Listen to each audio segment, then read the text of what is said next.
Welcome back, students. We are going to start with a new chapter today. It is nucleus. In the previous sessions, we dealt with the atomic structure.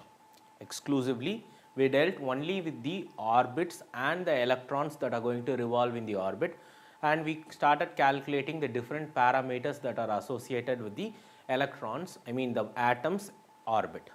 But here, for the very first time, we are just going to concentrate on the nucleus of the atom. So, Rutherford actually performed an experiment using a gold foil, which is called as the alpha scattering experiment. Through that, he concluded that most of the mass of an atom is actually concentrated at the center, and the charge of that center heavy mass nucleus is positive. The charge of the nucleus is perfectly positive. That was the conclusion actually made by Rutherford. So, according to that, we start studying about the nucleus. So, nucleus is basically made up of two particles.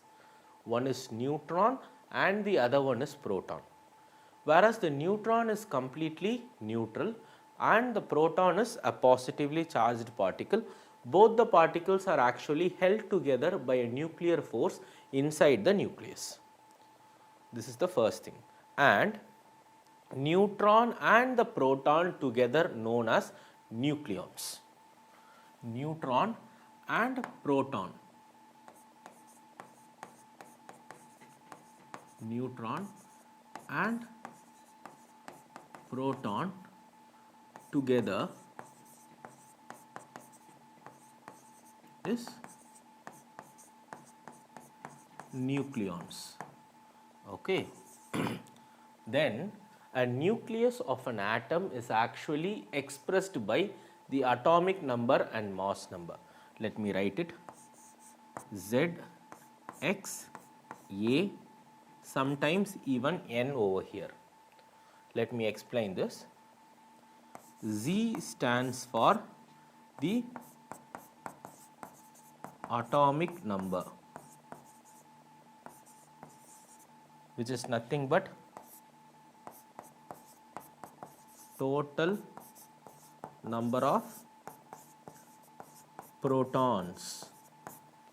Then A stands for the mass number.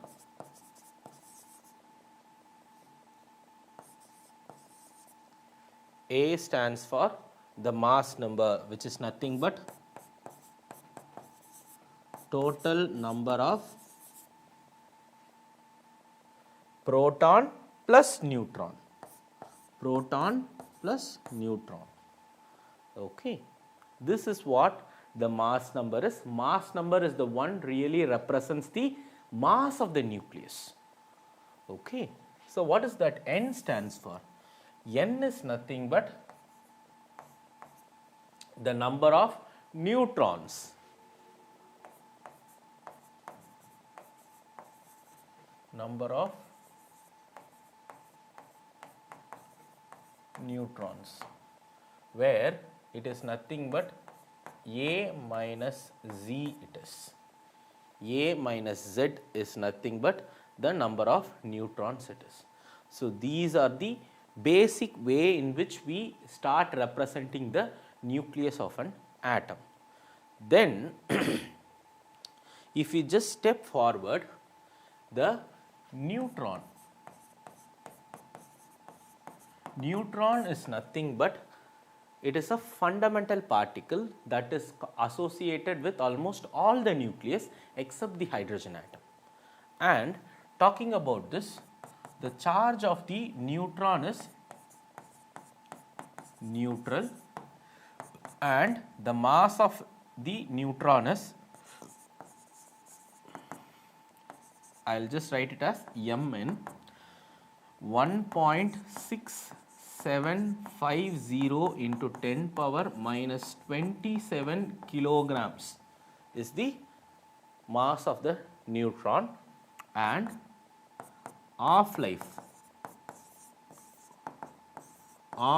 is just 12 minutes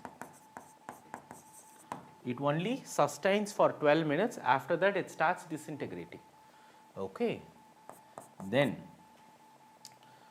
this neutron is highly penetratable. It has got a high penetrating power.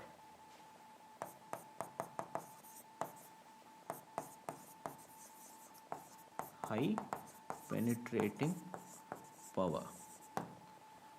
So, this being a neutral particle, it is very easy for the neutrons to penetrate to any obstacles. So, that is the reason why if you take a very high energy neutron and if you shoot it against any nucleus, and you can make that particular nucleus which is being shot as an artificially disintegrating nucleus. So, this is how the artificial disintegration is done through fast moving neutrons.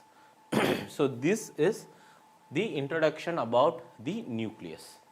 So, now we are going to see the various types of nucleus.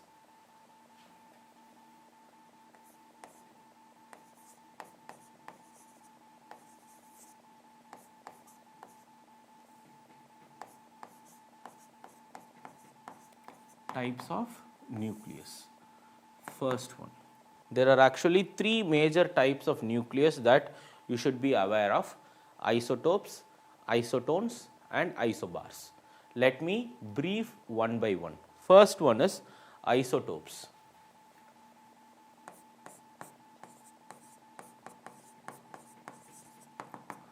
What are isotopes?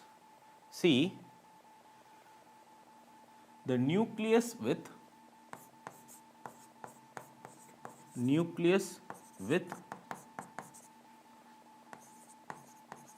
same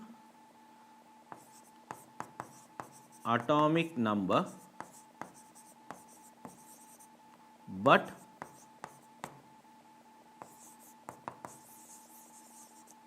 different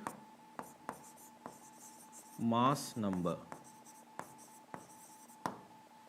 The nucleus with the same atomic number but with different mass number is called the isotopes. Example: 1H1, 1H2, 1H3, hydrogen, deuteron, tritium. This is one of the very important example of the isotopes, and there are also different isotopes like 8O16, 8O17, 8O18 it is. These are all the other isotope. Like this, there are plenty of isotopes that are available in the periodic table, but these two are the very important ones. Then the next type of nucleus is the isobars.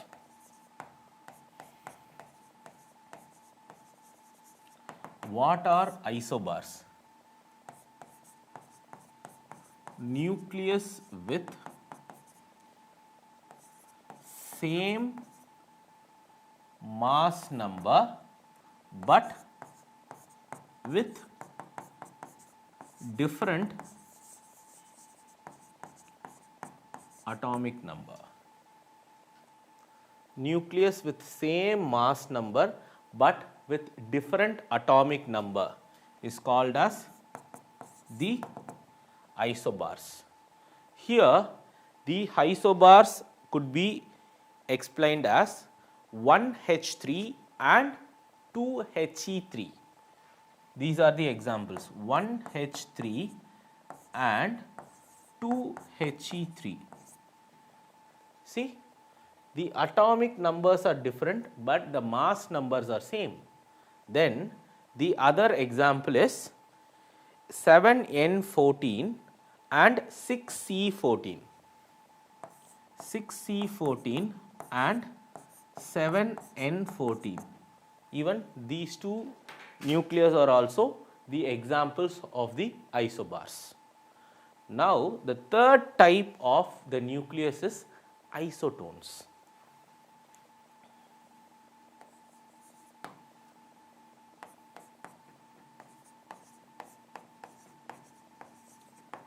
What are isotones? Here, both atomic number and the mass numbers are different, but number of neutrons are the same, but the number of neutrons are the same. Again, the examples for this type of nucleus is 4Be9 and 5Be10. 4Be9 and 5Be10 are the examples. And then similarly 6C13 and 7N14. 6C13 and 7N14 it is. So, these two are the examples of the isotones. You can ask me how? What is N? N represents the number of neutrons, which is nothing but the difference between the mass number and the atomic number. So, in the first case 9 minus 4 is 5, like that 10 minus 5 is also 5. Then here 13 minus 6, 13 minus 6 is 7, 14 minus 7 is also 7. See, this is how it is written. So, these are the three important types of nucleus that you should all know. So, now we slowly move into the different size of the nucleus. Talking about the size of the nucleus, we will exclusively talk about the radius, volume, density and stuffs like that. Okay. So, let me start it here. Size of the nucleus. First one, the radius.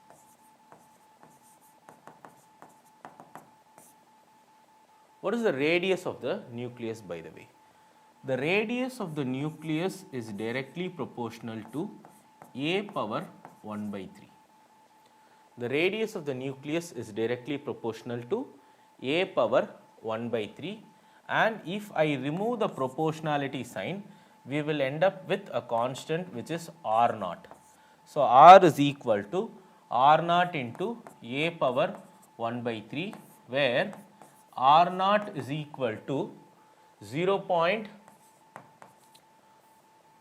R naught is equal to 1.2 into 10 power 15, 1.2 into 10 power minus 15 meters, which is nothing but 1.2 Fermi.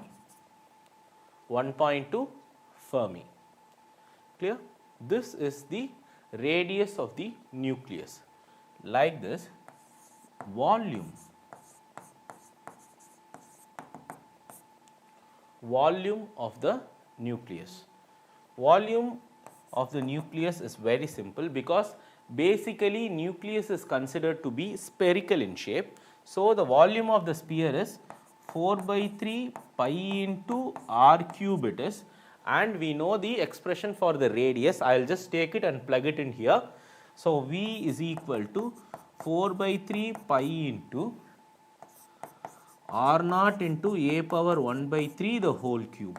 Then V is equal to 4 by 3 pi into r naught cube into a. So, from this I can say that my volume is directly proportional to the mass number. Volume is directly proportional to the mass number, right. This is the radius and this is the volume of the nucleus. Like this, we can also calculate the density of the nucleus.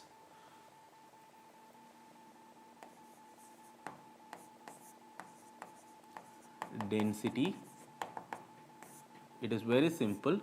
Rho is equal to mass by volume, where the mass of the nucleus is equal to m times A divided by volume is 4 by 3 pi into r naught cube into A. We know this. Here A stands for the mass number, which is nothing but the total number of nucleons time the mass. What is that small mass? It is nothing but the mass of the proton plus mass of the neutron together. Clear? So, when I try to cancel this around, A and A get cancelled away. What you are left with in this equation is constant. See, rest of the things are purely constant in this equation, which proves that my density is also constant. So, it does not matter about which nucleus you are going to talk about, the density of that nucleus is going to remain constant, and it is 2.38 into 10 power 17. 2.38 into 10 power 17 kilogram per meter cube. Kilogram per meter cube it is. This is the density of the nucleus, and which is constant throughout all the cases. So, these are few important basic things that you should know about the nucleus. So, with this we come to the end of this session. When we go to the next session, we will move towards the more deeper part and the different properties and different effects that are happening associated with the nucleus. We will study about that. Thank you.